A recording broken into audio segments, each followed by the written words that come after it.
В Остинском театре состоялось торжественное мероприятие в честь 26-летия 58-й общевойсковой армии. Для военнослужащих организовали концертную программу. Выступали творческие коллективы, среди них ансамбль лицея искусств «Мозаика», ансамбль песни и пляски из Ростова-на-Дону и не только. В торжественной обстановке медалями Жукова и Суворова наградили и тех, кто внес неоценимый вклад в развитие российской армии. 58-я общевойсковая армия была сформирована в 1995 году. У нее необычная, богатая подвигами история.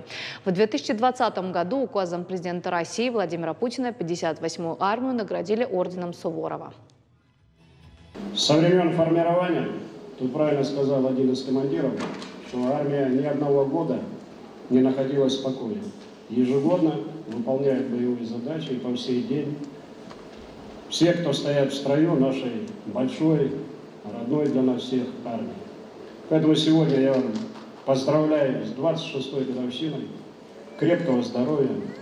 Хочу, чтобы так, как 26-я годовщина празднуется, она праздновалась всегда.